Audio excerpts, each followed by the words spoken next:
y compartir la pantalla. Sí, adelante. Vieras que esta semana estuve hablando con un muchacho que estuvo participando en un proyecto en El Salvador y decía que ahí era increíble lo barato que era la mano de obra y por eso era que, digamos, en El Salvador sí es eficiente tener proyectos grandes.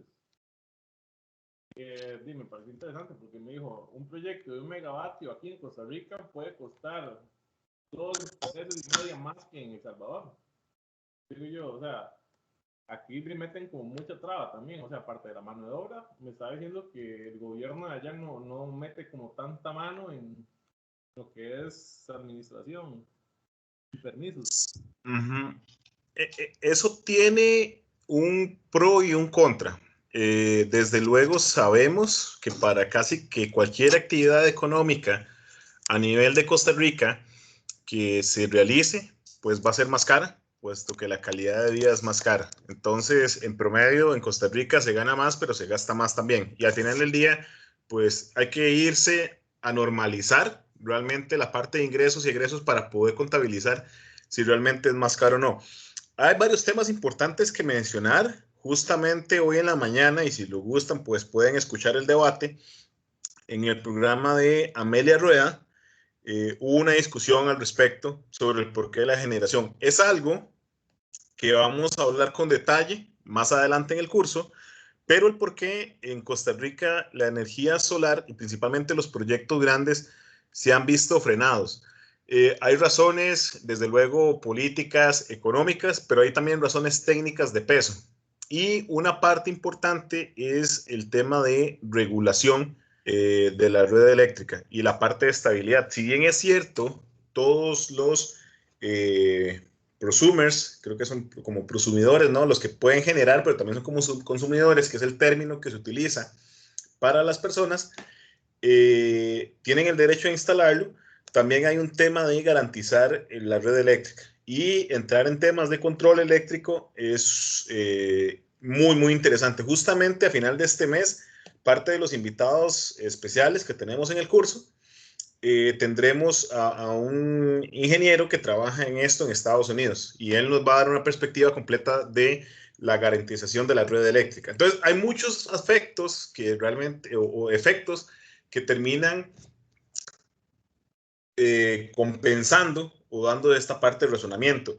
Hay un tema de regulación y si bien es cierto a nivel tal vez de Centroamérica, Costa Rica es el que tiene una regulación más rígida al respecto, pero se ve inicialmente un tema de control, aunque hay otros factores más adelante, como les digo, hoy el programa, y si lo buscan tal vez hasta por redes sociales, el programa de Amelia Rueda se habló al respecto, pero al final del día también hay un tema como de poder garantizar la operatividad de la red eléctrica, y eso es uno de los aspectos importantes. Sí.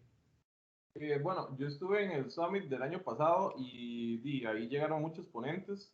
Uno de ellos era un profesor de la UNAM que se llama Eduardo Rincón y él Ajá. estaba hablando un poco de eso, pero también decía que, o sea, que había como que ceder desde las dos partes, o sea, no solo de la parte del consumidor, sino también de la parte del gobierno, porque, o sea, aparte de llevar ese control eléctrico, es necesario, digamos, como apoyar, o sea, como decirle a la gente que se anime a hacerlo, porque, o sea, técnicas hay y nada más hay que ser como menos riguroso como en lo que es la, no sé, como la legislación que define cuánto es lo que se cobra por ciertos, o sea, por ciertos fallos en la red eléctrica de Sí. generar cierta cantidad de megawatts o Ah, vatios.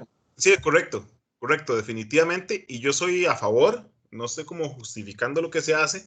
Sin embargo, es importante entender la volatilidad que a la fecha un sistema conectado a la red puede tener. Y esto puede recausar eh, problemas. Incluso hay un caso de estudio muy interesante. Voy a buscarles un documento aprovechando la discusión, que es el caso que sucedió en España, en el Valle de la Muerte. En España, antes del 2010, cercano, 2008, 2009, hubo un crecimiento importante de energía solar, se inyectó completamente la energía solar, pero a la volatilidad del sistema, hubieron problemas que la demanda eléctrica se satisfajo con energía solar sin un respaldo de por medio y esto causó o está causando hoy en día que muchas partes en España, principalmente en la sección de Andalucía, se estén quedando sin electricidad. Entonces hay como que manejarlo con cuidado, porque tampoco es relativamente rentable para un estado o para una empresa de generación mantener solamente sistemas de generación en caso de que la radiación solar no sea la mejor. Entonces, vamos a verlo con detalle. Desde luego hay que aflojar y poco a poco entramos en cosas muy interesantes que vamos a ver en la segunda parte del curso, que es todo el tema de almacenamiento, ¿verdad? Y en el tema de almacenamiento, esto yo creo que ya nos cambia el paradigma, porque ya no hay que preocuparse qué tan volátil es el sol, sino que yo puedo tener estos sistemas de backup conectados a una sola tecnología de energías renovables. Así que bajo esta perspectiva, sí, definitivamente Costa Rica tiene mayores regulaciones que obedecen también un poco a nivel de paradigma del sistema de monopolio eléctrico que se tiene y ante la poca necesidad, por llamarlo de alguna forma, de descarbonizar la generación eléctrica, porque Costa Rica tiene una matriz limpia, así que hay como una razón menos de peso para fomentarlo, aunque sí hay una disyuntiva al respecto. Hay varias organizaciones, entre ellas la Asociación Costarricense de Energía Solar, que vela por estos derechos, así que definitivamente yo soy pues que debemos fomentarlo aún más, si se tiene la capacidad, ¿por qué no hacerlo? Hay regulaciones que las vamos a estudiar con detalle. Hay un 15% de restricción por los circuitos eléctricos. Creo que lo podemos aumentar sin problema. Y eso va a depender un poco a nivel de control. Y hay que verlo un poco como con cuidado porque hay que también hacer proyecciones, ¿verdad? El tema de las redes eléctricas es complejo y entra en detalles no solamente técnicos, sino también políticos, económicos y demás. Así que, en síntesis, la respuesta es sí, definitivamente Costa Rica eh, tiene la menor cantidad de proyectos a gran escala, dadas las condiciones especiales, y bajo un paradigma anterior, y esto que no se malinterprete anterior, donde tal vez la implementación de energía solar podría ser más costosa, lo cual no es cierto hoy en día, ¿verdad? Tal vez en el pasado o en la última década no se fomentó tanto esto, porque el costo de la energía solar eh, se ha visto mermada o disminuida por completo y ahora sí es muy competitiva. Mientras que otros países dependientes de los carburos eran más costosos y ahí tal vez la rentabilidad económica es. Vamos a terminar el curso con una parte de rentabilidad para entenderlo, pero definitivamente, o sea, los proyectos más grandes de Costa Rica son de 5 megawatts, mientras que en los otros países de Centroamérica estamos hablando de cientos de megawatts, ¿verdad? A nivel fotovoltaico. Y esta, pues, condición termina un poco. Ahora, hay otra parte importante. Si analizamos, que eso es el caso, el otro caso interesante, si analizamos la cantidad de pequeños consumidores, es mucho mayor en Costa Rica que en el resto de Centroamérica. Entonces, esto da una forma de arquitectura un poco más descentralizada, donde es más común ver casas que tengan energía solar a ver plantas solares. Entonces, el caso es sumamente interesante y definitivamente hay que fomentar el uso de esta tecnología, porque va a dar para más, como les digo, los costos están disminuyendo día a día, vienen tecnologías cada vez más eficientes y a su vez el paradigma del almacenamiento de energía va a cambiar completamente las reglas del juego. Así que todas las compañías de distribución eléctrica deberían estar pensando en modernización, ¿verdad? Y vamos a verlo con detalle cuando entremos en almacenamiento de energía y cuando hablemos de incluso la política nacional, o sea, porque hoy todavía estamos en temas muy teóricos, no hemos hablado con lujo de detalles qué es lo que realmente va a pasar o cuáles son las restricciones y cuál es el procedimiento para que los proyectos que ustedes van a diseñar, ¿verdad?, se puedan llevar a cabo.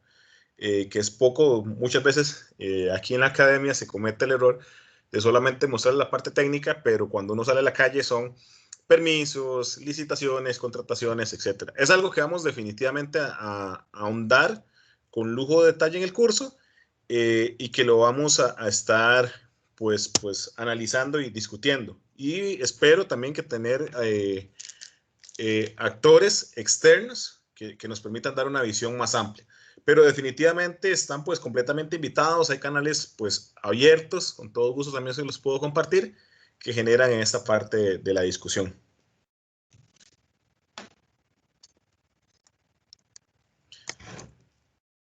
Muy bien.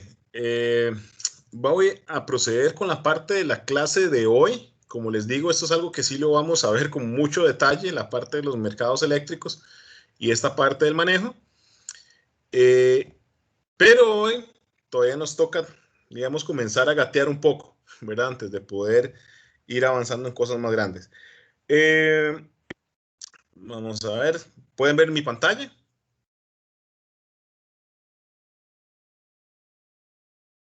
Sí, profe. Súper. Hoy vamos a continuar con el recurso solar. Hoy vamos entrando cada vez más en lujo de detalle en las diferentes características que se puedan tener y cómo poderlo caracterizar. Esto definitivamente la caracterización de el recurso solar en un emplazamiento dado es sumamente importante porque al final del día es la materia prima, ¿verdad? Dentro de este proceso que podemos tener. Entonces, si las condiciones del recurso solar son ideales para poder generar, pues tendremos mejores réditos. Y al final del día, mayor recurso solar significa una mayor generación energética, lo cual significa una mayor rentabilidad económica. Esta es la agenda que tenemos el día de hoy. Tenemos pues un repaso, vamos a hablar otra vez de la irradiancia y la radiación, pero hoy la clase va a estar enfocada más a la cuantificación de dicha irradiancia y dicha radiación, ¿ok? Recordemos que son conceptos que están relacionados, que hay formas a partir de una llegar a la otra y viceversa, y eso es sumamente importante porque ya empezamos a entrar en los números. Vamos a hablar de las bases de datos existentes que para la rentabilidad o el estudio de los sistemas fotovoltaicos son completamente aliados. Vamos a hablar de las horas solares pico, que es un término sumamente importante, ya hicimos una descripción, pero vamos a entrar un poco más con lujo de detalles. Y por último, el tiempo dedicado al trabajo en grupos, que era lo que les decía, ¿verdad? Lo pueden aprovechar para esto, pero también para que me escriban o que nos podamos incluso conectar para hablar de los diferentes proyectos que yo espero ya los tengan por lo menos identificados. Me pueden escribir, me pueden dar una descripción del proyecto y yo les puedo dar pues algún visto bueno para que podamos trabajar. Ok, entremos un poco en materia. La semana anterior estuvimos hablando únicamente del vector de posición del Sol. No hemos entrado a hablar de magnitudes. Como ustedes lo recuerdan, estuvimos hablando sobre los diagramas cilíndricos, que son una de las diferentes herramientas. Hay varias, sin embargo, los diagramas cilíndricos son los más utilizados y básicamente son los que me proveen información. Hay otras herramientas en meteorología, pero sin embargo ya son sumamente específicas para analizar otro tipo de fenómenos que tal vez no afectan tanto, sí lo afectan, pero no tienen una incidencia mayor a nivel solar. Parte de lo que habíamos visto con los diagramas cilíndricos es la parte de la posición del Sol. Así que, bueno, por ahí es una foto del recuerdo de mis años mozos, donde estábamos realizando una evaluación de emplazamiento solar. Este es uno de los dispositivos que se utiliza para la medición de la energía solar. Se llama un trazador de sombras y básicamente lo que tienen, como lo pueden ver en este objeto negro, es un lente con una deformación de ojo de pez. ¿Esto por qué? Porque el ojo de pez nos permite una óptica de la apertura completa hacia el cielo y con esto poder tomar el emplazamiento. Obviamente el dispositivo es digital, así que tiene un GPS integrado, el cual me permite tomar la latitud, la longitud, y sobre eso descarga los diagramas cilíndricos que se tienen, como los habíamos hablado la vez anterior, para cada uno de los meses, para cada una de las horas y en diferentes posiciones de azimut, ¿verdad? Recordemos y en recapitulación, los diagramas cilíndricos son diagramas donde se representa la elevación y la posición o el azimut, ¿verdad? Sobre el plano horizontal del Sol en cualquier momento del año, ¿verdad? Ok, este tipo de dispositivos no solamente nos permiten obtener los mapas de diagramas cilíndricos como ustedes lo obtuvieron del sistema de la Universidad de Oregon, sino que también nos permite tomar fotografías sobre el domo celeste, y esas fotografías también incluyen las eventuales sombras. Como ustedes pueden ver en esta fotografía, que justamente corresponde a la fotografía tomada, ¿verdad?, de la parte de emplazamiento, esta fotografía puede ver en este caso la parte de los árboles. Es una medición que se realizó aproximadamente a mediodía. Este punto negro que ustedes observan por acá es el sol, y todos estos puntos verdes pues son árboles que eventualmente me llegarán a generar sombra en mi sistema fotovoltaico. Todo esto verde que ustedes ven por acá. Esto de amarillo es exactamente el diagrama cilíndrico, tal cual como está planteado, solamente que por la deformación del lente tiene una forma diferente, ¿verdad? Cuando abrimos el lente de nuevo, la semiesfera, y la ponemos sobre el papel, obtenemos el diagrama. Una pregunta clave a nivel de la eficiencia de los sistemas fotovoltaicos es evitar siempre la mayor cantidad de sombras. Ahora, existen muchos fenómenos, y como ustedes lo pueden ver y ya lo pueden ir determinando en sus respectivos proyectos, las sombras no son para todo el año, ni para todo momento del año, ¿verdad? Como ustedes lo pueden ver por acá, el árbol me genera sombras en la gran parte de la mañana, ¿verdad? De 7 a 9, y esta parte de las sombras a nivel de la mañana no son en todos los meses. Este árbol se encuentra localizado más al norte, por lo que cuando el sol se encuentra más abajo en el cielo, a nivel de elevación solar, en diciembre, en noviembre, no tiene ese efecto. Caso contrario del otro árbol, ¿verdad? Que es en horas de la tarde. Entonces, idealmente no deberíamos tener sombras. Sin embargo, es algo que no se puede evitar por lo menos para el resto del año. Entonces, la instalación solar debería estar siempre enfocada en la menor cantidad de sombras posibles. Si eso es así, nosotros vamos a tener una mayor garantía. De este diagrama también se puede analizar la cantidad de acceso solar mensual, es decir, del todo el tiempo en el que yo tengo sol, ¿verdad? Para este caso, para esa fotografía en específico, cuánto porcentaje de energía puedo llegar a recibir. Así que como ustedes lo pueden ver, anda en un promedio del 90%, lo cual es aceptable. Ahora bien, ¿qué tan aceptable, qué tan no aceptable? La Sociedad de Energía Solar dicta que un 90% es aceptable a nivel de sombras. Las características varían. Sobre este análisis de sombras que realizo sobre los diagramas cilíndricos, me va a permitir, por ejemplo, el ver la planificación que pueda tener. Y eso es sumamente importante. No solamente por sombras existentes, sino por sombras que pueden llegar a existir. Es decir, ustedes ven que aquí hay una propiedad, ¿verdad?, al otro lado de la carretera, y esta propiedad puede tener una edificación en el corto tiempo, ¿verdad? En un año, en 6 meses, y puede ser un edificio alto, puede ser una torre de apartamentos, una torre médica, como ustedes crean, y esto puede generar sombras. Así que los diagramas cilíndricos son de suma importancia porque me permiten proyectar. Nótese que ya solamente la parte de sombras que ustedes puedan tener por acá ya me limita la cantidad de energía que yo puedo recibir. Y eso que aún no hemos hablado de cómo la energía afecta en la generación, ¿verdad? Así que ustedes pueden ver el porcentaje de pérdidas que tenemos, y este porcentaje de pérdidas termina siendo pues bastante significativo respecto a lo que tenemos. ¿No tienen alguna pregunta respecto a los diagramas cilíndricos o a la aplicación del dispositivo o a lo que acabo de mencionar respecto al acceso solar?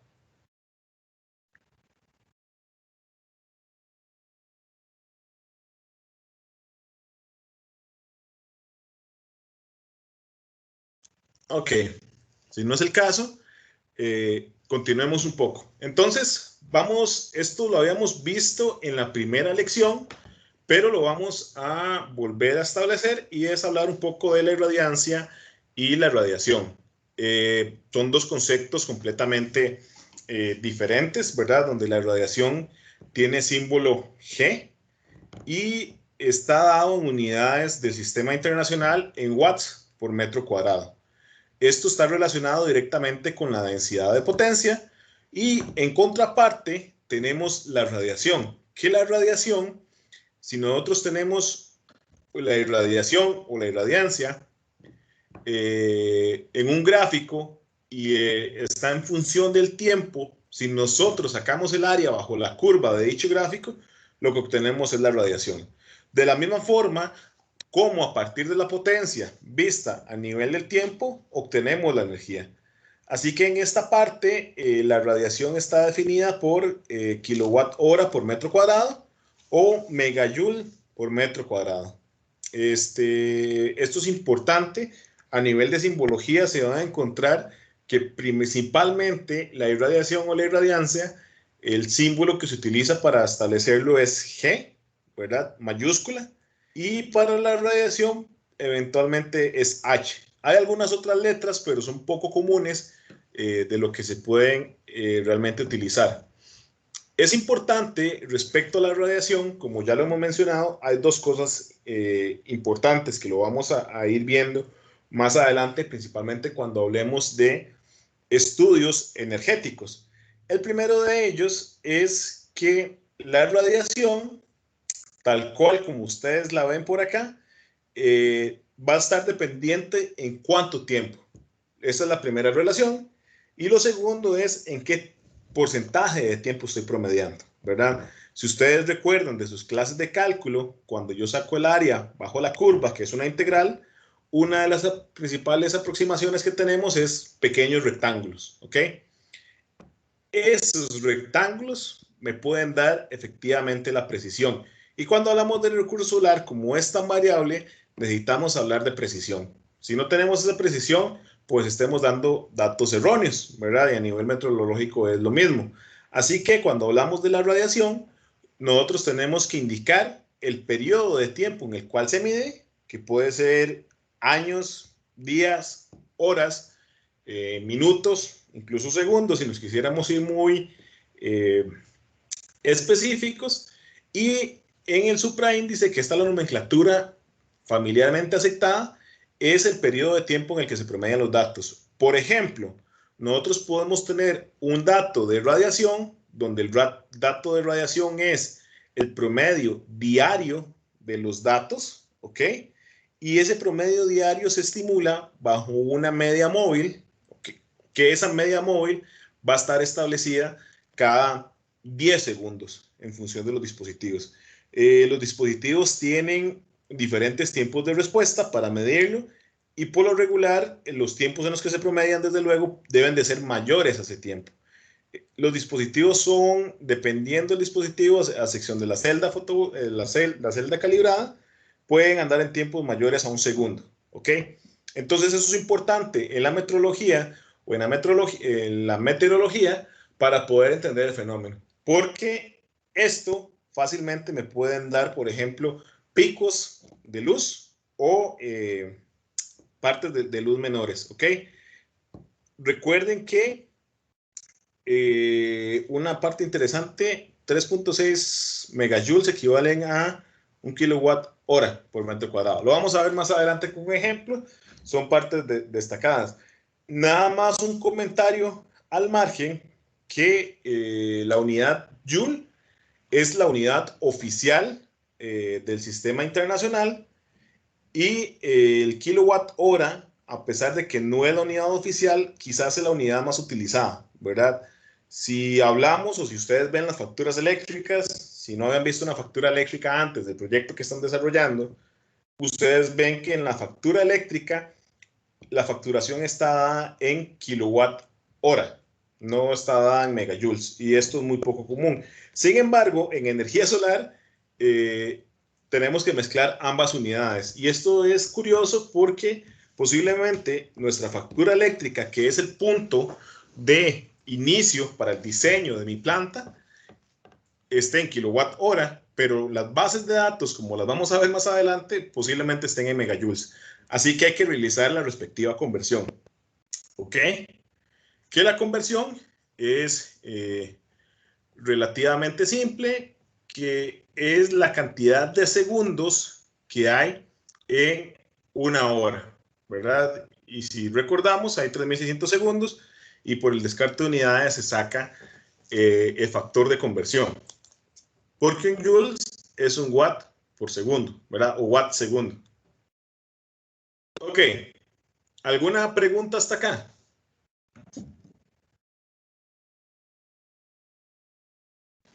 No, profe. Ok. Entonces entremos un poco en detalle de la medición de la radiación solar. La radiación solar se mide en diferentes formas y algo que es importante recordar es que la radiación solar tiene diferentes componentes. Entonces, dentro de los componentes que se tienen a nivel de la radiación solar, tenemos la radiación directa, tenemos la radiación difusa y tenemos la radiación de albedo, ¿verdad? Las tres tipos de radiación me permiten una radiación global o una radiación total. Para los diferentes dispositivos tenemos diferentes tipos de radiación. Para esta medición de radiación tenemos dos aspectos importantes. Una es los instrumentos de medición terrestres, ¿ok? Que son aparatos físicos que yo coloco en un campo y sobre esos mido cuánto es la radiación. Por lo regular son estaciones meteorológicas, pero vamos a ver qué componentes de esas estaciones meteorológicas realmente tengo. Y lo segundo son a nivel de satélites. Vamos a ver cómo se toman las mediciones, por lo menos de radiación, a nivel satelital.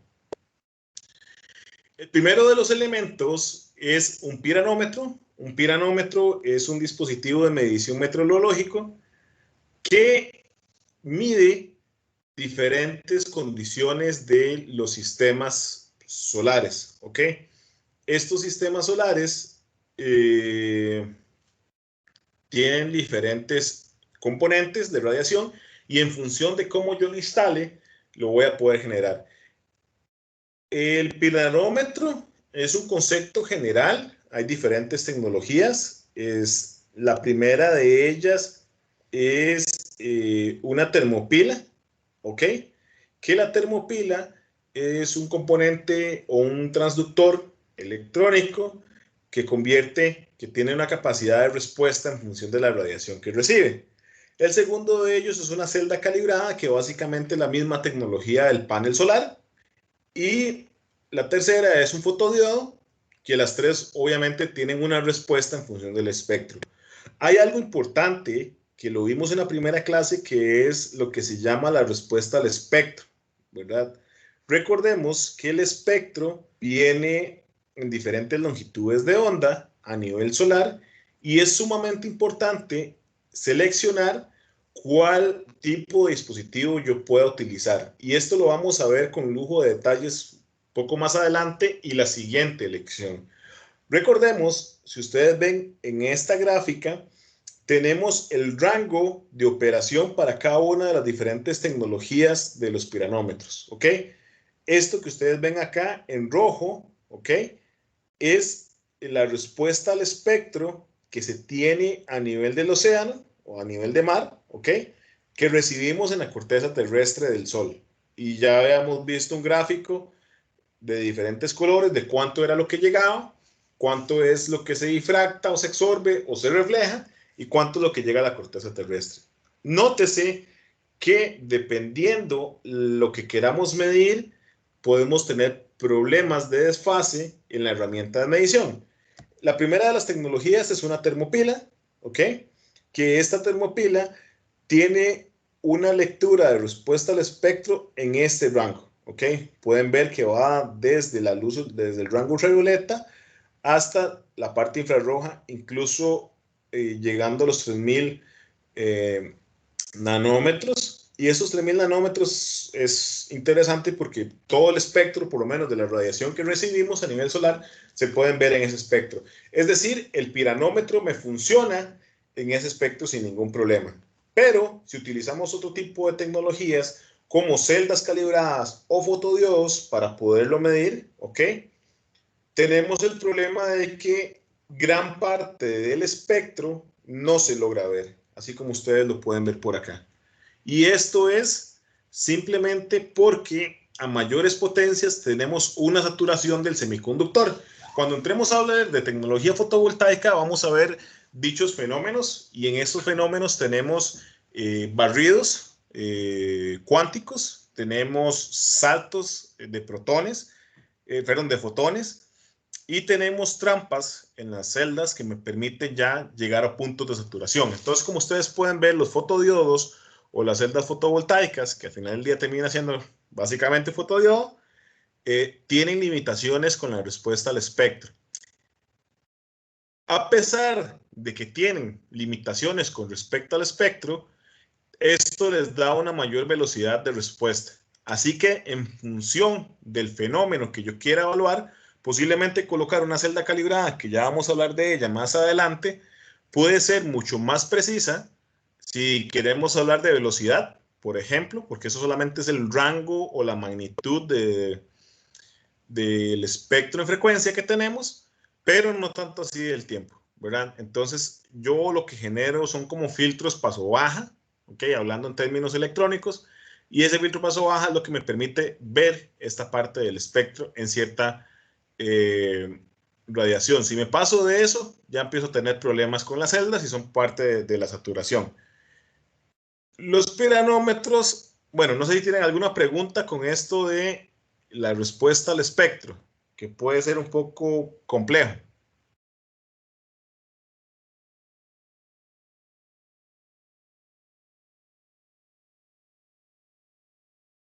Profe, ¿Sí? digamos, bueno, la termopila y eso no es como el mismo dispositivo y son diferentes. Bueno, hay dispositivos que tienen solamente una tecnología, son los más comunes y son los más prácticos, porque no les he dicho el costo, pero un piranómetro de termopila de clase B, que es una clase pues intermedia para propósito general, pero para hacer certificaciones científicas de meteorología no funcionan, puede andar en alrededor de unos $5,000, ¿ok? Ya entramos en piranómetros clase A, ya estamos hablando de un rango de $10,000. También hay piranómetros clase A más, que dentro del mismo piranómetro tienen diferentes elementos para poder hacer mediciones más precisas, pero ya estos elementos casi que no se reconocen o no se venden a nivel comercial, sino que uno como investigador, como diseñador, tiene que pedirlos directamente a fábrica para poder contar con varios de estos en el mismo dispositivo, y ya los costos son muy elevados, ¿verdad? Hemos hablado, incluso he tenido la oportunidad de trabajar con piranómetros que pueden costar fácilmente $40,000, y es por la parte de precisión que se pueden tener. Por lo regular, los piranómetros solo utilizan un tipo de tecnología.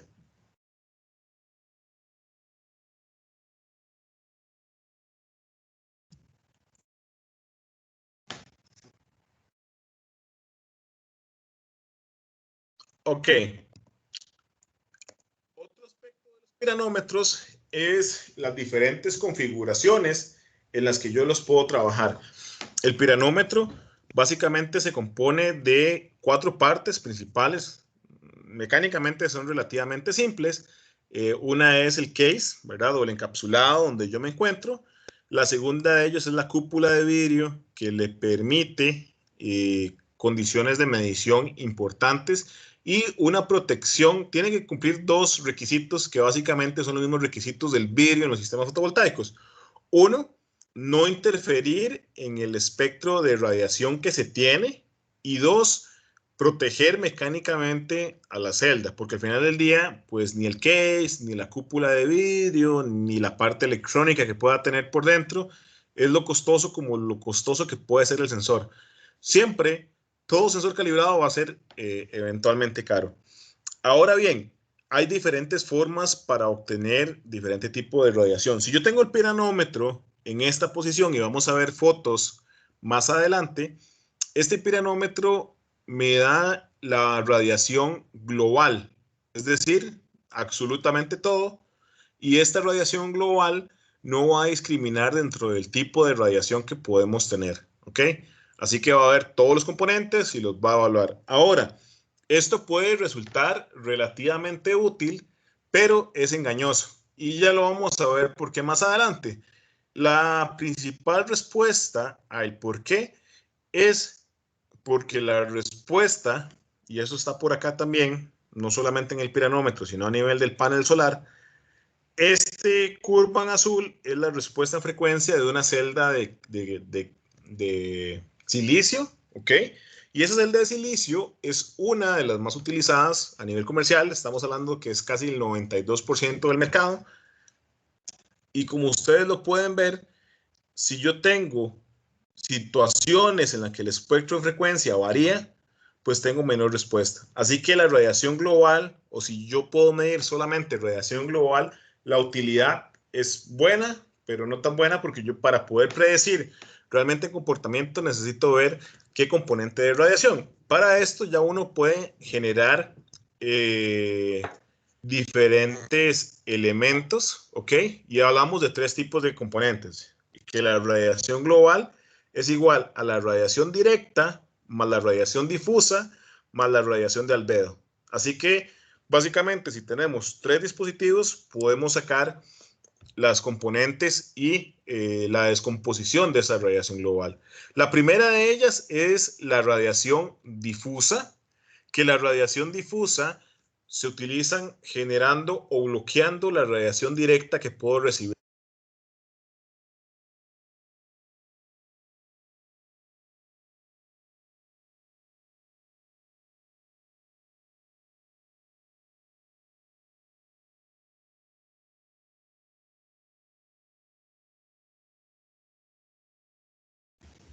Profe, Profe, disculpe, creo que está por muteado. accidente se mutió. Sí, profe, no se le escuchaba nada de lo que estaba diciendo.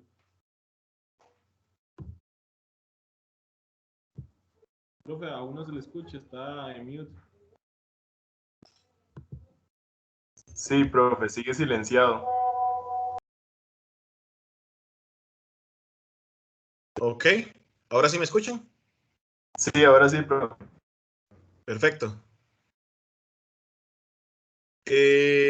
¿Dónde quedamos? ¿O dónde me perdí?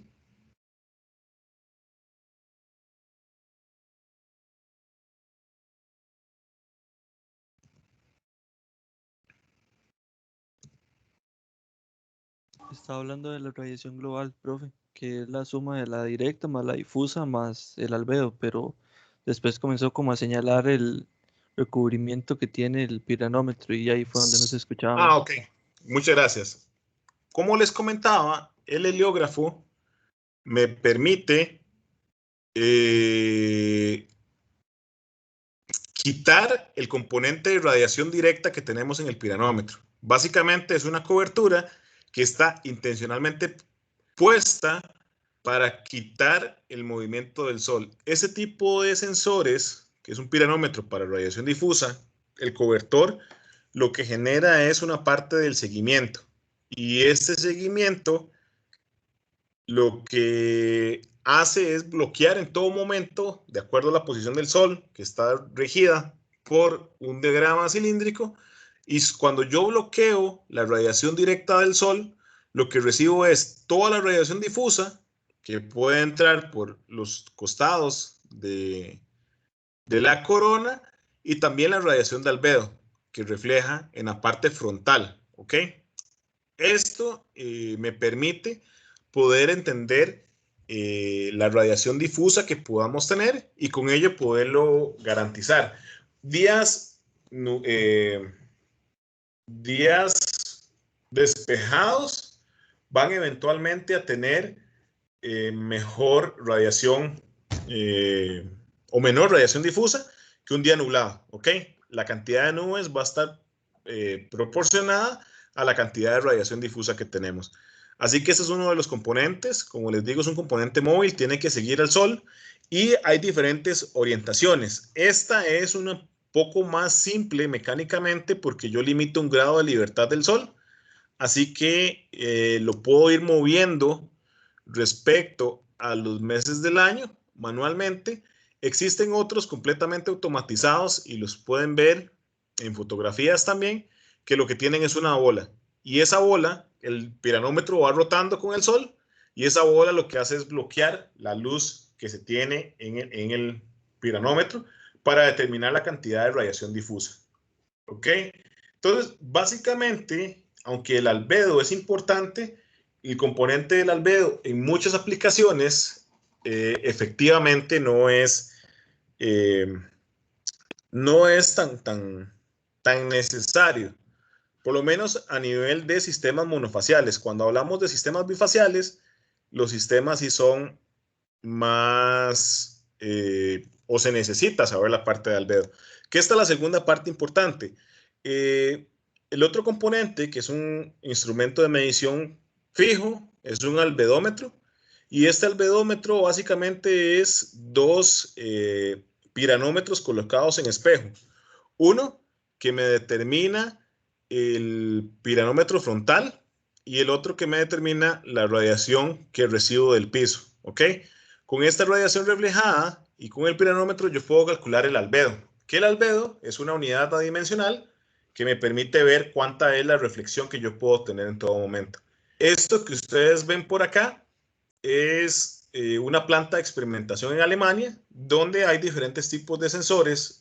Aquí solamente hay piranómetros, ¿verdad? No hay heliógrafos o piranómetros de radiación difusa. Y estos piranómetros se utilizan principalmente en laboratorios de calibración avanzada para poder trabajar con la estadística. ¿Ok? Algún otro comentario con el albedómetro es que dependiendo, y esto es importante porque aquí en la fotografía se ve, si ponen atención, los piranómetros que van en la cara frontal, es decir, de frente al sol, tienen una cobertura plástica muy diferente a la cobertura plástica que se tiene en la parte trasera, ¿ok? De donde se ve nada más el reflejo del piso. Esto es sumamente importante porque la forma en la que yo genero el disipador, ¿ok? Este disipador tiene características de aislamiento y también de absorción de luz. Y esta absorción puede generar problemas o incertidumbres en la medición. De ahí la importancia que, por lo regular, los piranómetros que se encuentran acostados tienen un cobertor en forma trasera que permite mejor la absorción de luz en un espectro de onda o una respuesta, una longitud de onda que ya viene un poco degradada. Eso lo vamos a ver con detalle cuando hablemos de celdas bifaciales, pero de cómo esta eficiencia pues va turnando. El otro que ustedes pueden ver, aunque son experimentos, y este tipo de dispositivos fue muy útil, pero ya cada vez es un poco menos útil, aunque por lo menos a nivel general, sigue siendo para nivel científico muy utilizado, es un heliógrafo.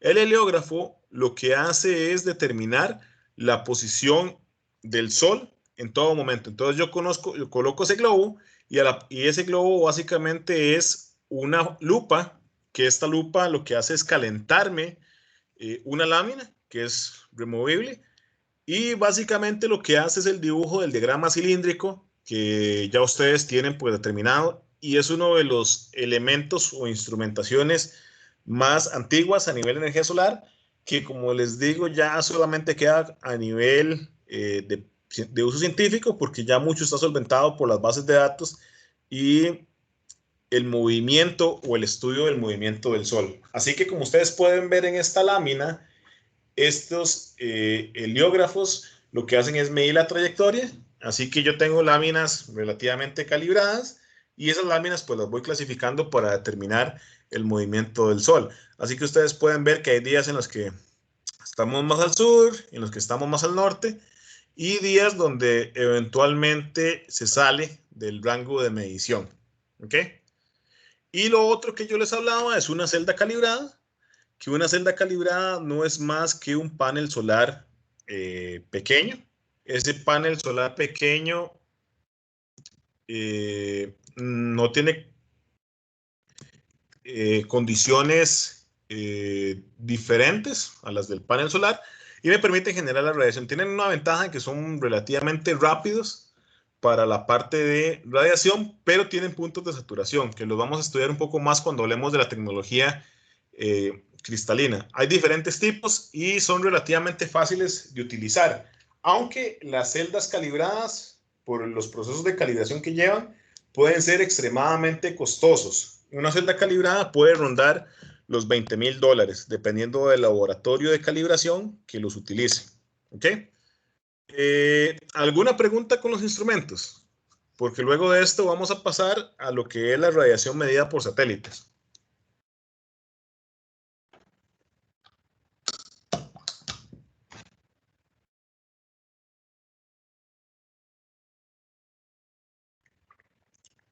Ok, la figura que ustedes ven acá es la forma en la que se observa la radiación medida que ustedes pueden tener. Entonces, en la figura, G0 corresponde a la radiación fuera de las... G sub 0 es la radiación fuera de la atmósfera. G sub A es la radiación absorbida por la atmósfera. ¿Ok? G sub G es la radiación incidente. Aquí, como lo pueden ver, el dibujo está hecho a mala escala, a propósito, para poder explicar el concepto. G sub T es la irradiancia absorbida por la superficie y G sub S es la irradiancia reflejada al espacio, que es medida por el satélite, donde A o alfa también es el albedo que se puede llegar a medir.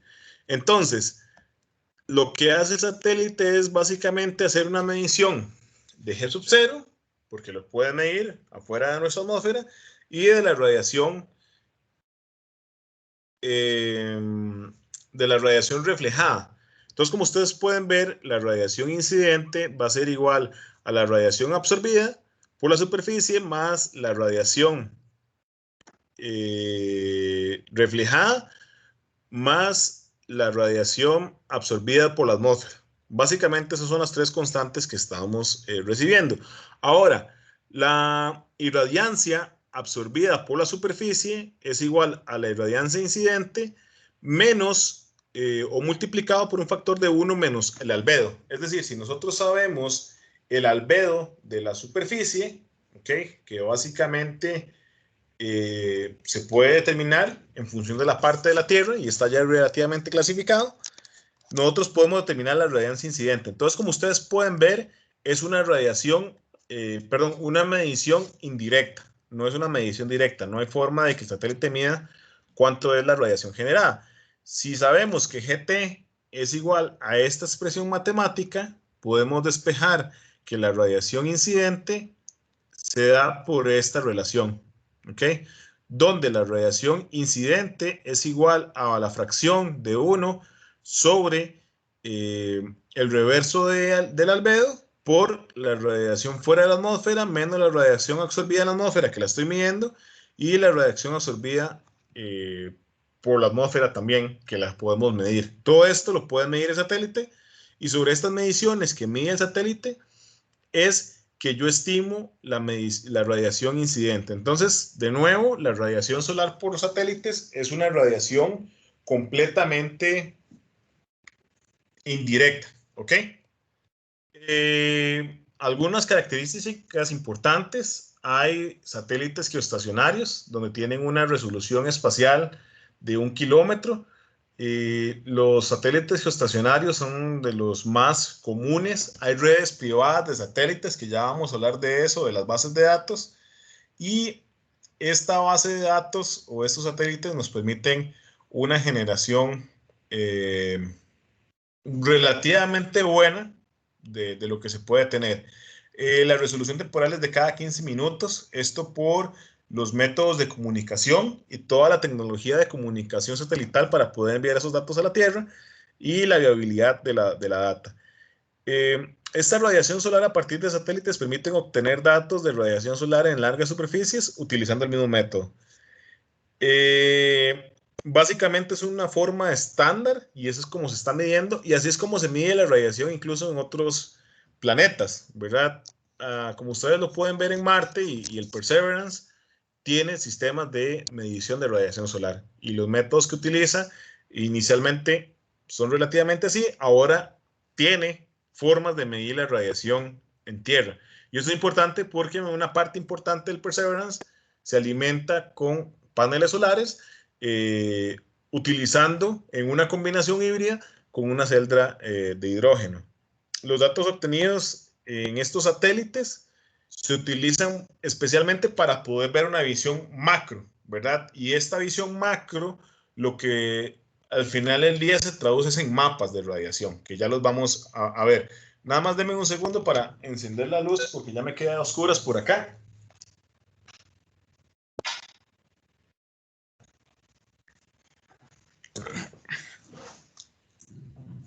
Listo. Y estos mapas de radiación, como les decía, me permiten de una forma gráfica entender los puntos de radiación que podemos tener. ¿Hay alguna pregunta respecto a la radiación medida por satélites?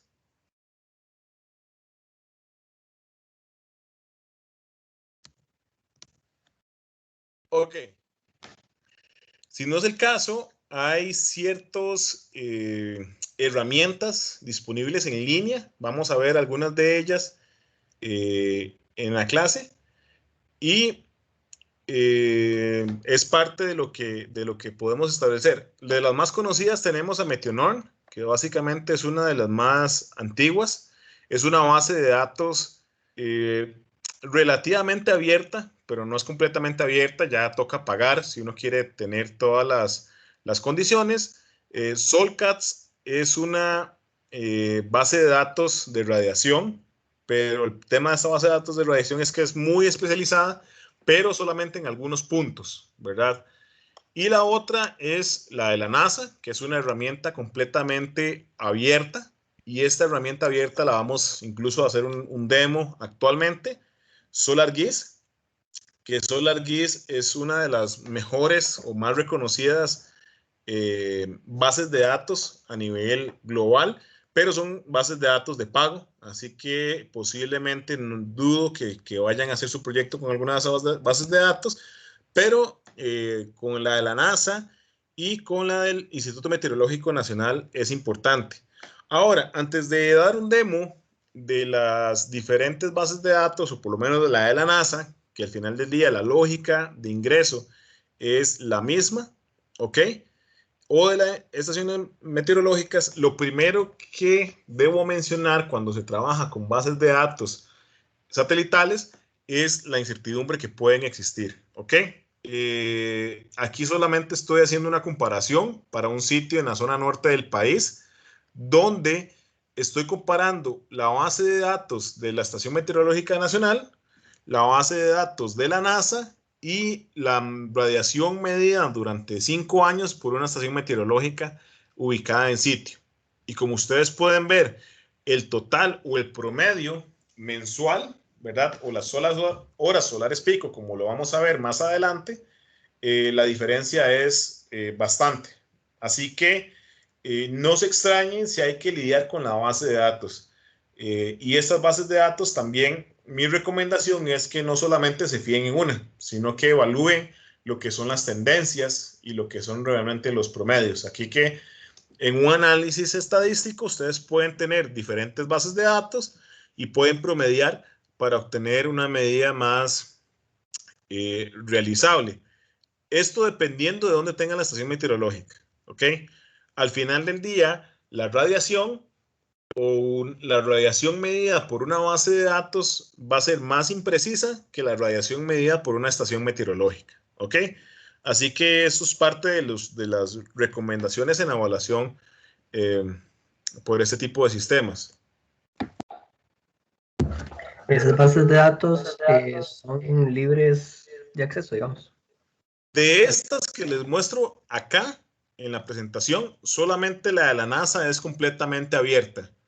Meteornorm, Solcas y SolarGeese son empresas establecidas donde parte del negocio de ellos es enviar satélites. Ellos tienen sus propios satélites en nuestra atmósfera y venden la data. Básicamente son negocios pues modernos donde mucha se aprovecha y eso hace que cobren. Entonces, por ejemplo, si ustedes ingresan, ustedes ahora que son nuevos, ya yo soy un cliente pues frecuente, ya a mí no me comen el cuento de que soy un usuario nuevo, no me va a poder utilizarlo. Ya he utilizado casi que todas las cuentas de correo, pero si ustedes se meten a Meteor o a SolarGeeks también pueden acceder de forma gratuita, les invito a que los hagan, pero de ahí solamente la NASA y las estaciones automáticas del Instituto Meteorológico Nacional son las que podrían eventualmente trabajar de forma abierta, ¿ok? De ahí fuera, las demás son completamente de pago, pero tienen una parte free que podrían pues sacar provecho por ser la primera vez que lo van a utilizar. En la mayoría de ellas hay que hacer un registro, utilizar algún correo electrónico y dar cierta información y sobre eso pues comenzarlo a utilizar. ¿Ok? ¿Alguna otra pregunta?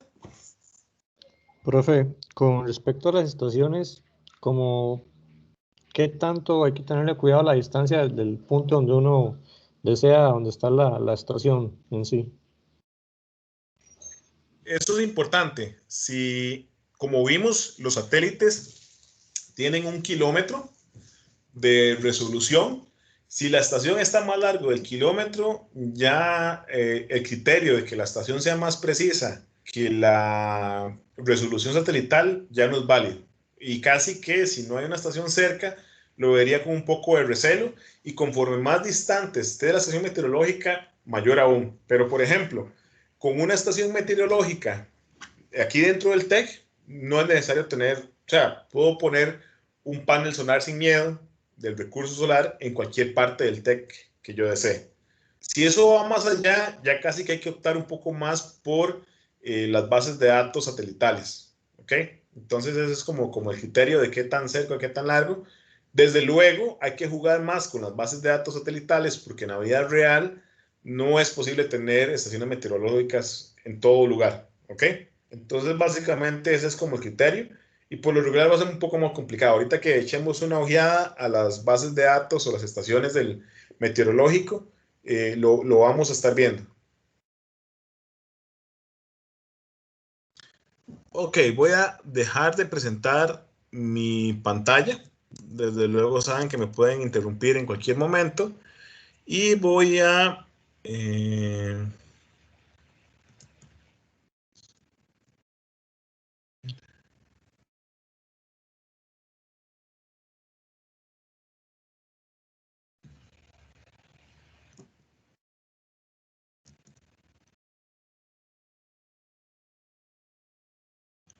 ok. Esta es, bueno, parte de la NASA. El primero que quería enseñarles, ¿pueden ver la pantalla? Sí, profe. Gracias.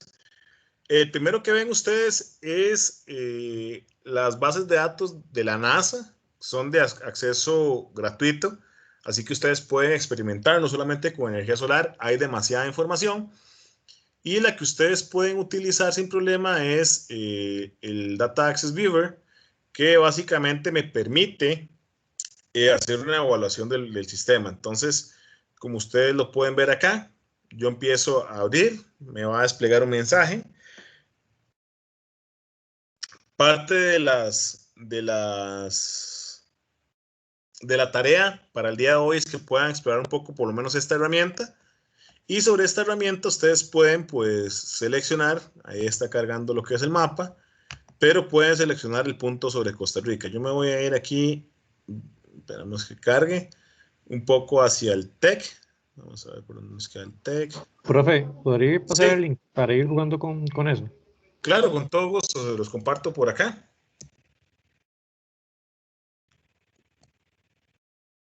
Ahí lo tienen en el chat. Y más nosotros aquí en el TEC, bueno, nosotros no, ustedes posiblemente estén largo, pero digamos que un punto por acá. Lo que ustedes ven acá es la barra de la que se utiliza. La comunidad es más para poder acceder a otros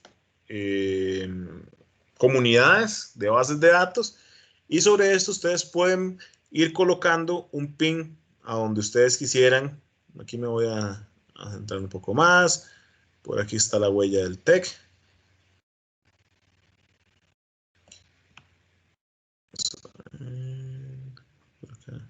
No sé. Entonces, aquí vamos a dar clic. Cuando ustedes dan clic y arrastran el icono, van a obtener automáticamente la latitud y la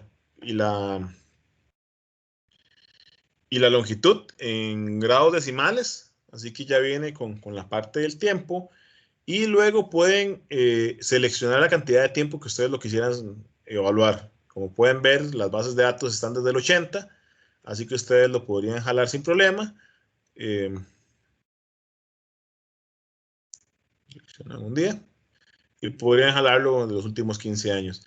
Lo siguiente es el tipo de archivo que quisieran como la parte de salida. Y si quisieran meterse por acá, aquí pueden ver todas las condiciones. Vean que son demasiadas. Pueden evaluar temas de la temperatura, la humedad, la precipitación. Así que ustedes pueden obtener básicamente todo lo que necesiten. Y en este caso, me hace falta un par. Dice que... ok, hay un problema con la parte solar actualmente, pero lo regular es que hay una latencia de los satélites, es la información que nos da por acá, y eso básicamente está mermando la cantidad. Me extrañó porque hay muy pocas variables de energía solar, y eso porque hay una parte, pero por lo regular duran 1 o 2 días en ya recuperarlo. Entonces, bueno, pueden ver la parte, la temperatura recibida, el Clear Index, que lo vamos a hablar más adelante, y vamos a ver Clear Sky Installation, Solar Cooking, no sería en Sizing, y en este caso vamos a seleccionar todas las que estén relacionadas con la parte de energía solar. Cuando está la base de datos funcionando bien, esto lo vi hoy, pero cuando está funcionando bien, no hay ningún problema para poder ver incluso radiaciones difusas, ¿ok? Hoy está teniendo algunos problemas, pero bueno, luego de que ustedes seleccionan las variables que ustedes quieren, podemos ponerle la temperatura a un rango de 2 metros, nada más como para tener otro valor, y pueden procesar la información. Ya casi lo vamos a ver. Y aquí ustedes pueden visualizar lo que es la radiación por periodo, ¿verdad? De tiempo. Esto es en periodo de día, en la parte de los diferentes gráficos que tienen. De aquí se puede sacar, por ejemplo, todas las variables que sacaron. Entonces, All Sky Insolation, incidente.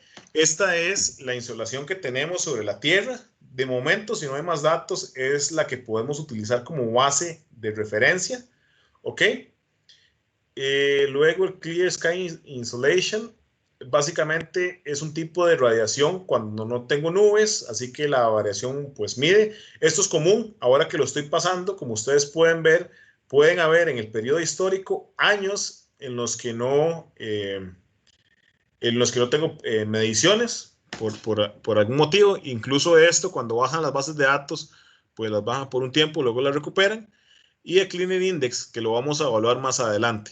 Incluso eso de la próxima lección. Y bueno, la temperatura, ¿ok? La temperatura en un rango de 2 metros, que esta temperatura está... Sí, esa temperatura está bastante extraña, pero bueno. Y sobre esto pueden hacer la descarga de los archivos.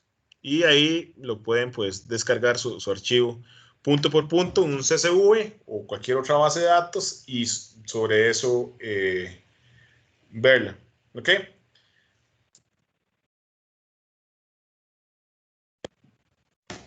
Sí, no queda la demostración completa, sin embargo yo les voy a subir un manual de cómo utilizarlo para que no se pierdan paso por paso. Es muy simple, pero lo pueden trabajar. No sé si tienen alguna pregunta.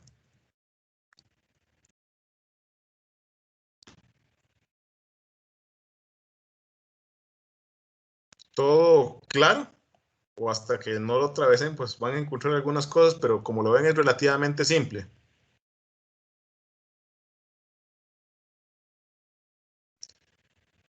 Esto es importante, que no se los mencioné. Si ustedes utilizan diferentes configuraciones o el periodo de tiempo, van a encontrar cómo las características cambian. Entonces, por ejemplo, vamos a ver en climatología. Pueden encontrar mayor cantidad de datos, ¿ok? Yo les voy a pasar cuáles son las más interesantes, por lo menos para la parte de sus proyectos, porque las otras tienen más funcionalidades científicas. En este caso, la parte de climatología ya es un resumen, básicamente es el que pueden utilizar ustedes, pero si quisieran ver los periodos diarios medidos, lo pueden evaluar en el primero. La parte interanual simplemente son resúmenes por año. Y la parte de climatología es la que les permite a ustedes dar ciertas condiciones. Por ejemplo, de acá nos interesa la radiación normal y la radiación difusa sobre la superficie.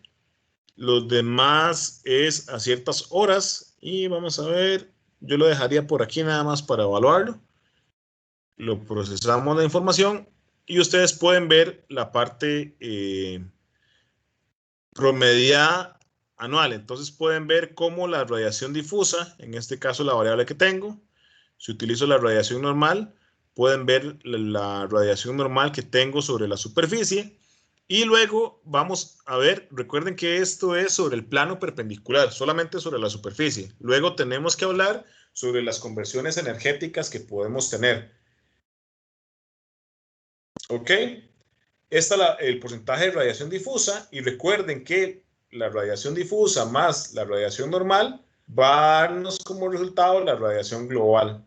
Y sobre la radiación global podemos hacer estimaciones de la energía solar que lo vamos a ir viendo más adelante.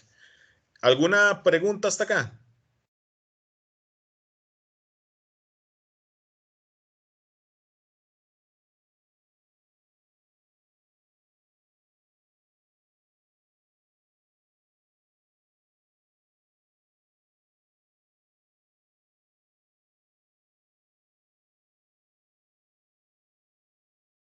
Ok, lo siguiente que les quería mostrar para que ustedes lo revisen con calma también es las estaciones automáticas del Instituto Meteorológico Nacional. Si no he ingresado por ahí, por aquí las pueden tener. Vamos a ver. Simplemente ingresan y lo que van a ver es la radiación, bueno, los datos en tiempo real. Ok, entonces desde acá, desde el TEC, la estación meteorológica que está por el tanque de agua. Actualmente, bueno, son las temperaturas, ya no tenemos pues mucha radiación, la velocidad del viento y la radiación horaria máxima. Si ustedes necesitan datos de radiación hay que solicitarlos, pero a nivel del proyecto yo se los puedo facilitar, ¿ok? De la parte de las estaciones meteorológicas. Ustedes les pueden escribir, son datos abiertos, pero no se encuentran descargables en la página, sino que tienen que solicitarlos para que les preparen las hojas de datos, pero sin embargo yo cuento con bases de datos que les puedo facilitar a la cercanía de sus respectivas proyectos, ¿verdad? Entonces, bueno, es una página que es muy buena tenerla como referencia y que es relativamente simple de localizar. ¿Alguna pregunta respecto a las bases de datos?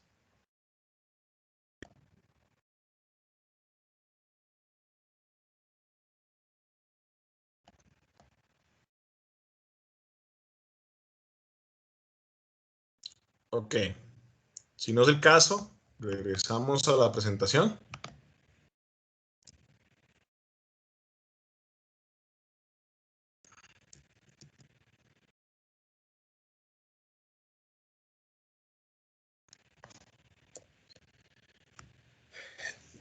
Hablando un poco de las bases de datos, hay otra forma que nos ayuda, que es un poco más gráfico, aunque no son las instantáneas y no nos sirven para evaluar el sistema. O sea, me sirven para darme una idea general, pero no para poderlo describir en el proyecto.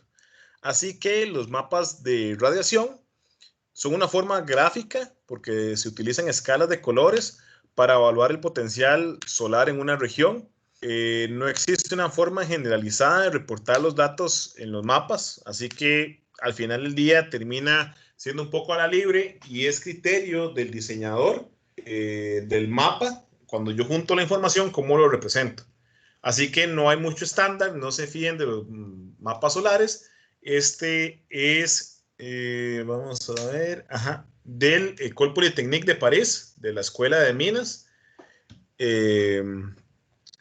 Y fue una recopilación de la radiación solar medida desde 1990 hasta el 2004. Y aquí ustedes pueden ver la potencia de radiación medida por cada uno de los años en watts por metro cuadrado. ¿Ok? Básicamente es el promedio que van observando y estas fueron mediciones satelitales.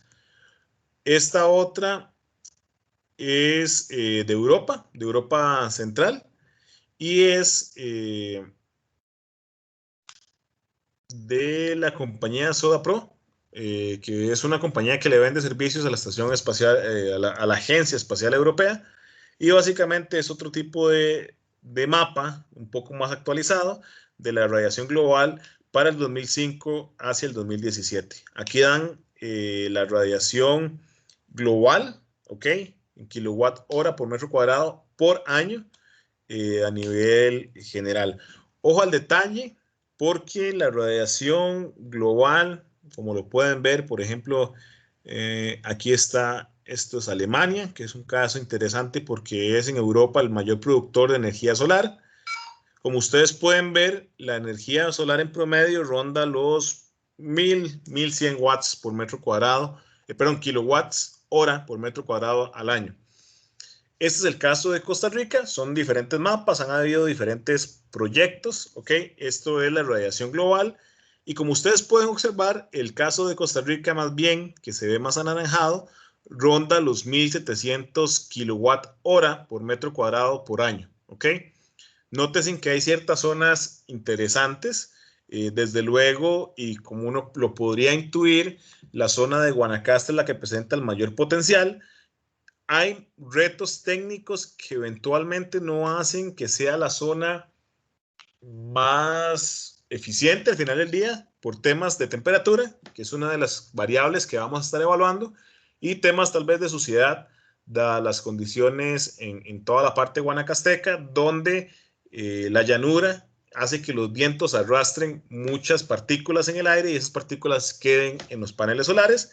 Y la temperatura, como les decía, que es de las más altas a nivel nacional, también tiene repercusiones importantes sobre la radiación. Y lo vamos a estudiar con detalle cuando hablemos de las celdas solares.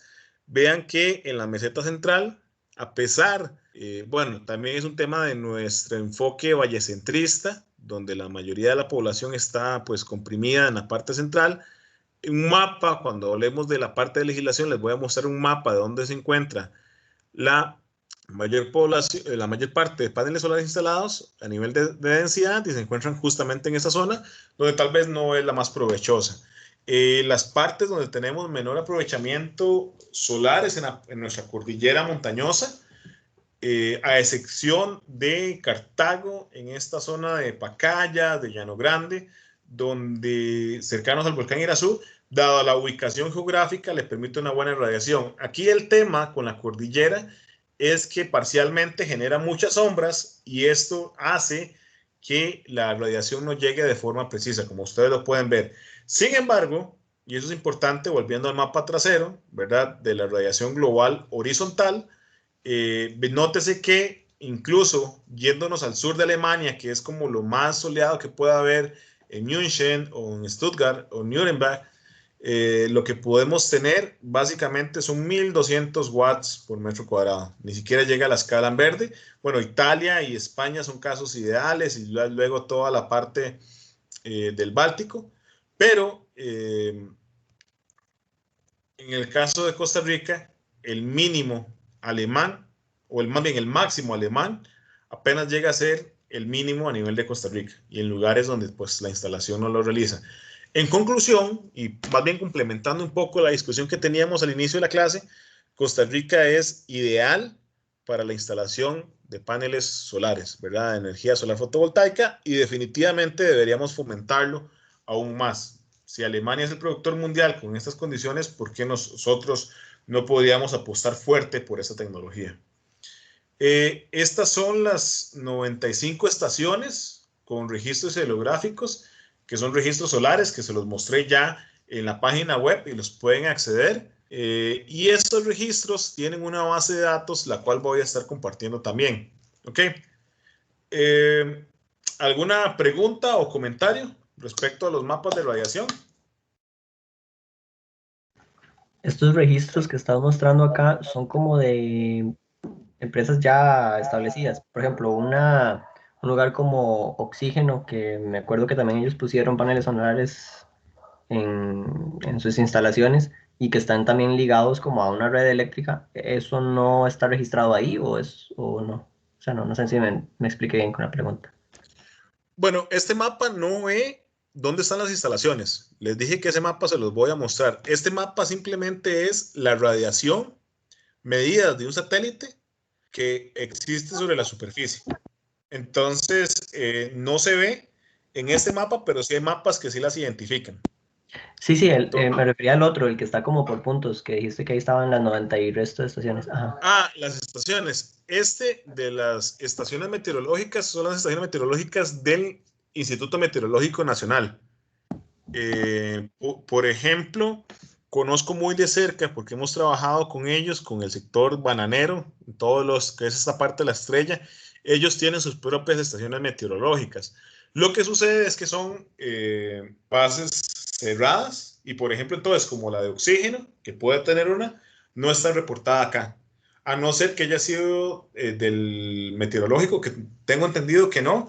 Puede que le sean datos al meteorológico, pero eso es otro punto. Estas son las registradas y de uso oficial del Instituto Meteorológico Nacional. Por ejemplo, como les digo, aquí en esta parte del Valle de la Estrella hay muchas estaciones meteorológicas de las compañías bananeras que no están reportadas acá porque el meteorológico no los tiene. Aquí está incluido también pues Talamanca y demás. Entonces, estas son solamente estaciones de uso oficial del IMN.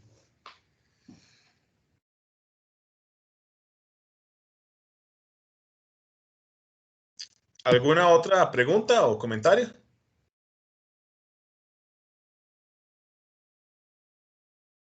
Profe, ¿cuál sería entonces la mejor ubicación, digamos, en el país para instalar?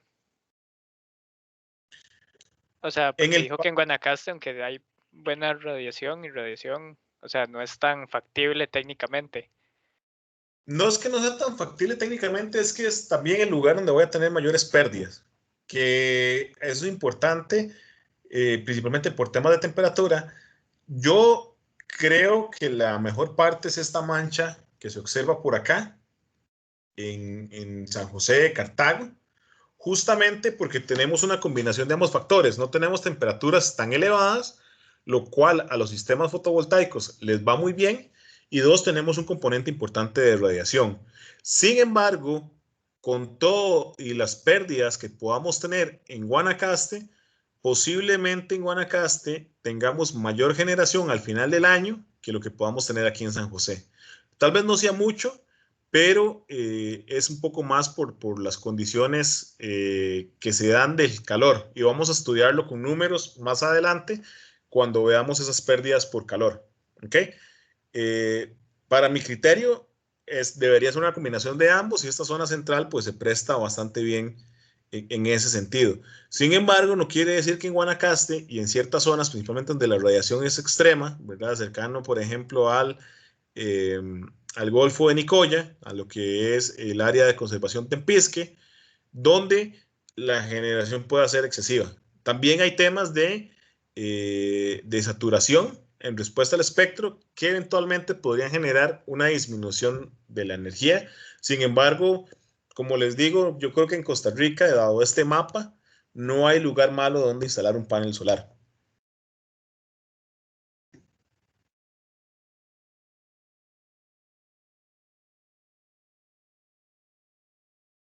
Ok, estas son las tablas que yo les voy a compartir, que son los valores diarios, medios, mensuales de radiación solar de todas las bases meteorológicas que estaban en el mapa anterior y de las que están disponibles en línea. Estos son las medidas de promedios de los últimos, desde el 82. Estamos hablando que son básicamente 40 años promediados, que esto nos permite tener pues mayores condiciones. Es el aeropuerto San Juan, Agua Caliente. Estas son las ubicaciones o los nombres de donde se encuentra la base meteorológica. Hay algunas que son bautizadas, hay otras que se ponen en el lugar, y para cada uno de ellos obtenemos el promedio mensual, ¿ok? Y esto es importante porque aquí empezamos con la parte de cálculos para poder estimar cuánta energía podríamos tener. En este caso, tenemos los datos de radiación diaria promediada para un mes, así que bajo la nomenclatura, aquí tendremos la parte diaria hace un mes, ¿ok? Que era lo que les decía, cuál es la unidad mínima y por cuánto tiempo está promediada, ¿ok? En este caso vamos a analizar, por ejemplo, el caso específico de la estación que está en el Cerro de la Muerte, donde tenemos una radiación promedio de 20 megajoules por metro cuadrado por día en el mes de marzo, ¿ok? Aquí, como podemos ver, dependiendo las condiciones en las que tengamos, tenemos algunos datos de mayor radiación, de menor radiación, donde las condiciones pues van a variar.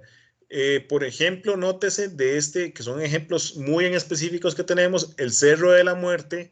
Una de las condiciones que tienen por la altura que posee es que la estación meteorológica está muy bien posicionada, es uno de los puntos más utilizados a nivel nacional, que se pueden dar a nivel de altura.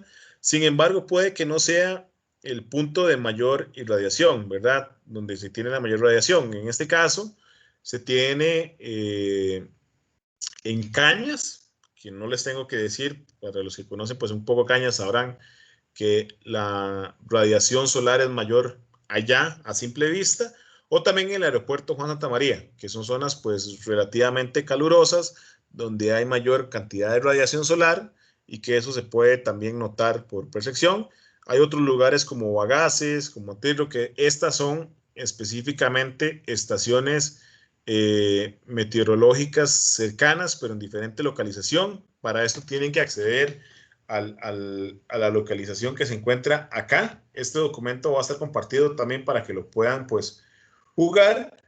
Y algunos puntos. Bueno, este 17 fue que se me ocurrió, lo que quería era mostrarles, porque Vibrí y Cajón Buruca están relativamente cercanas a nivel geográfico, es decir, en la región Brunca por acá, creo que son como la 65 y la 49, pero sin embargo, por la localización donde se ubican y como se esconden detrás de las montañas, pues tienen menores cantidades de radiación, ¿verdad? Entonces es importante como irlo entendiendo.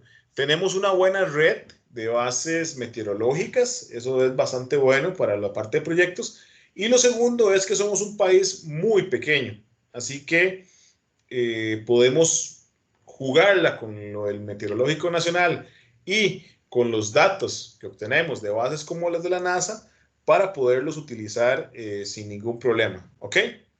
Hablemos de un concepto que es sumamente importante e interesante, que son las horas solares pico. Las vimos en la primera clase, las mencionamos, y básicamente son la cantidad de horas equivalentes donde yo tengo 1000 watts por metro cuadrado, ¿ok?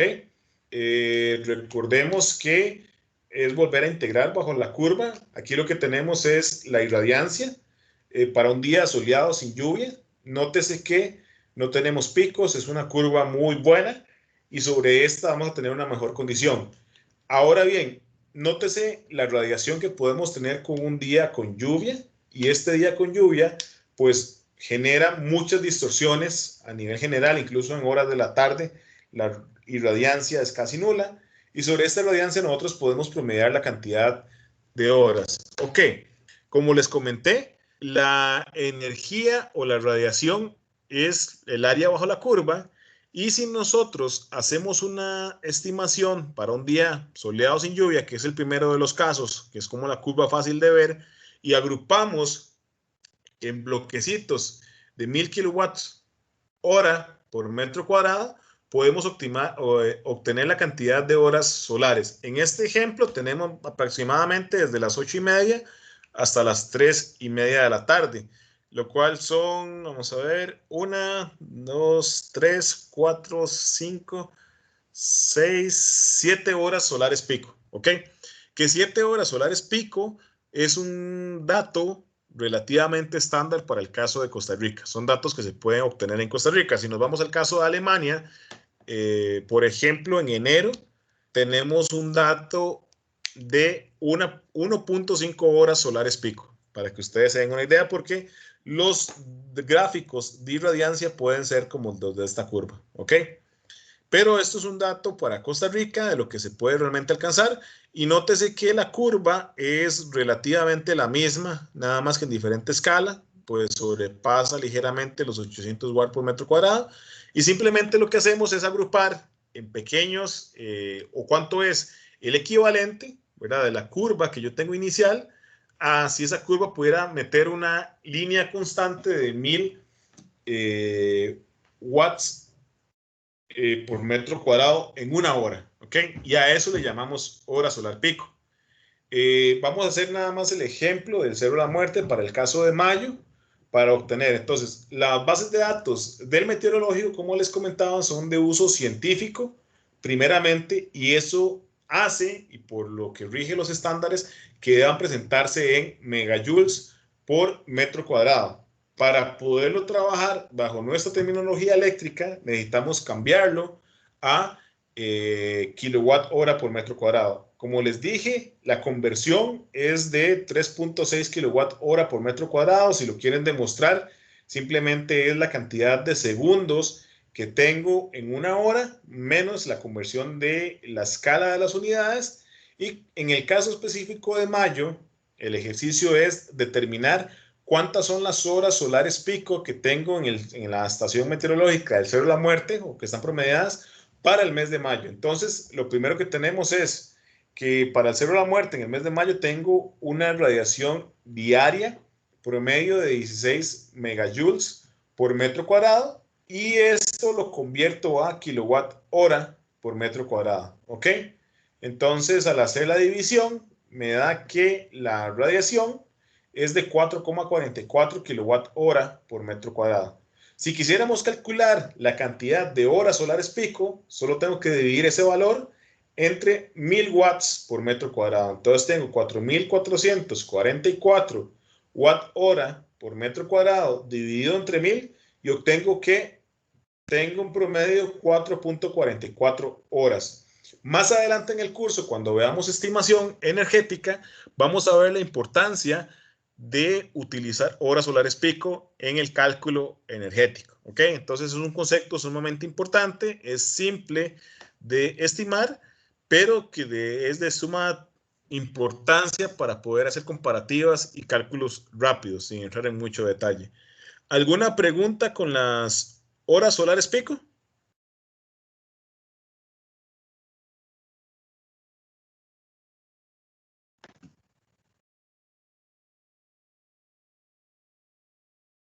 Nada más para ejemplificar lo práctico que pueden ser las horas solares pico.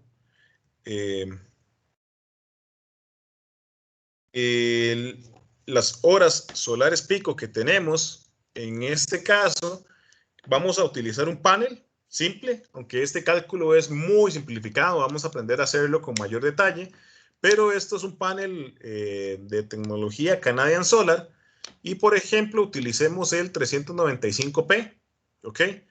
Si nosotros tenemos 4,44 horas trabajando a 1000 watts por metro cuadrado, lo que quiere decir es que si yo tengo, estas son las condiciones de operación estándar. No hemos hablado mucho sobre las condiciones de operación estándar, pero básicamente son 1000 watts por metro cuadrado. ¿Cuánto es la potencia del panel si yo opero a 1000 watts por metro cuadrado? Y eso es una parte importante de la definición de la hora solar pico.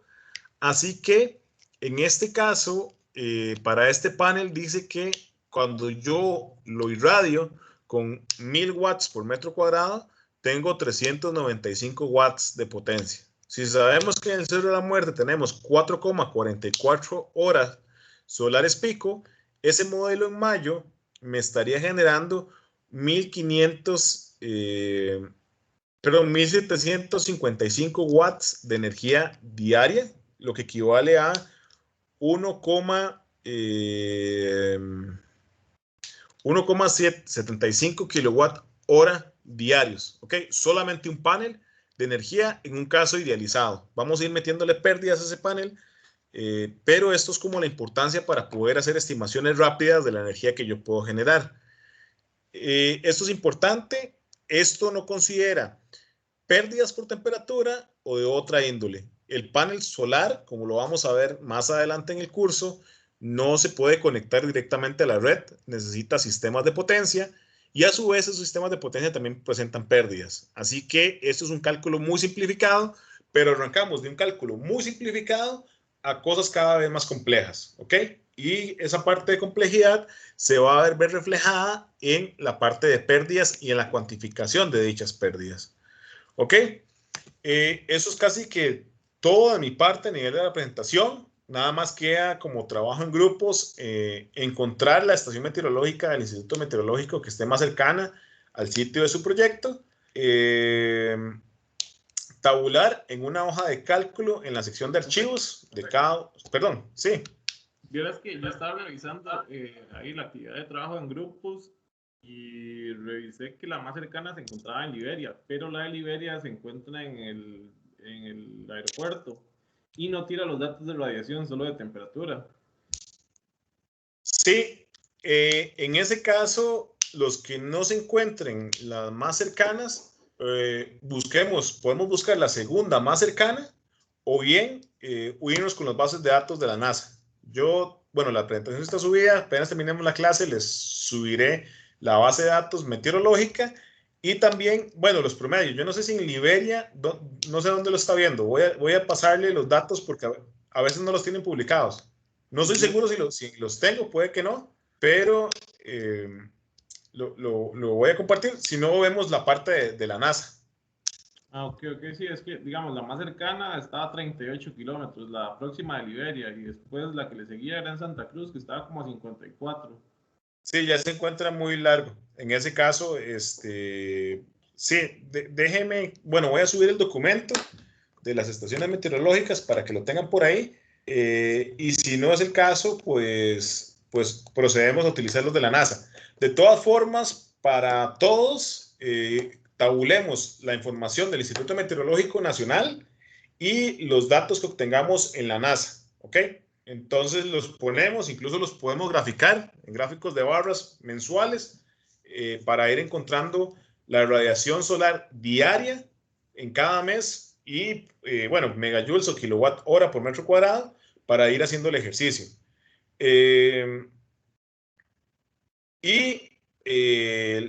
También vamos a calcular la radiación mensual. Yo tengo el promedio diario. Ahora vamos a hacer una suma o una multiplicación por la cantidad de días que tiene un mes. Esto sin suponer un año bisiesto, es decir, febrero, 28 días. Y también vamos a hacer un ejercicio en la parte de Teams, me lo dejan en la parte de respuestas. ¿Cuánta energía produciría en un año en el sitio elegido un panel que a 1000 watts por metro cuadrado genera 255 watts? Esto simplemente que dice que suponga que la temperatura del panel permanece constante es porque estamos bajo condiciones de operación estándar, como lo mostré en el ejemplo. ¿Ok? No sé si tienen alguna pregunta o comentario.